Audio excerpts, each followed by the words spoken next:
It's back, that being the Bloc Québécois attempts to officially shield supply management from ever being on the table in any future trade talks. And we've seen where Canada and the Trans-Pacific Partnership, in the CUSMA agreement, we made some small minor carve-outs where we allow a little bit of foreign dairy products to come into Canada, but still we keep this industry pretty shielded. So the Bloc Québécois, and it's not a surprise that it's the Bloc Québécois because of how supply management sort of favors Quebec, and we can get into that side of it. But the Bloc Québécois has tried once already a bill that did pass the House of Commons, actually stalled in the Senate before the election.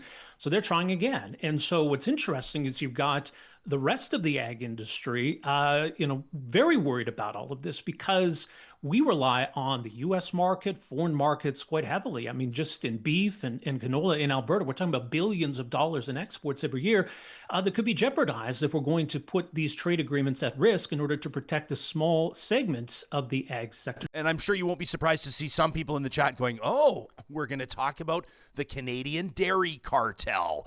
From a producer perspective, the thought of getting rid of it, it doesn't necessarily scare me. I think we could survive in an industry as we can if we would. But I think there'd be a lot of challenges and there'd have to be a pretty major process for us to get from where we are now to get to a industry where we are maybe looking at an export market or anything like that. There's a big process to go through to get to it, to not devastate the industry. Agriculture gets affected, not just from my grain side.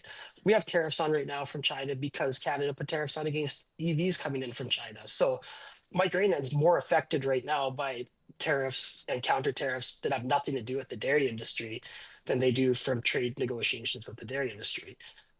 Like you look at CUSMA, they allowed milk to come in.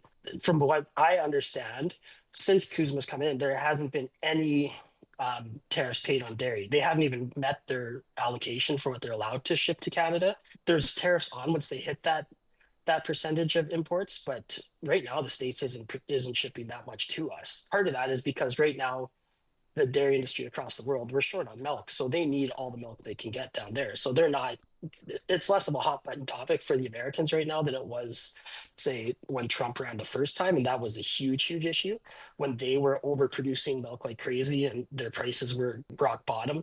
Then they were pushing it and trying to get it here. Right now, their prices are really good in the States. Dairy farmers are making really good money. I want to ask you about the argument for eliminating supply management. It artificially restrains the dairy industry in the West, that supply management through its quotas props up, basically subsidizes the dairy industry in Quebec, which is maybe why it's become such a third rail in Canadian politics, but limits the industry in Alberta. If we didn't have it, as we've seen with other sectors of agriculture, it would more naturally evolve to the West.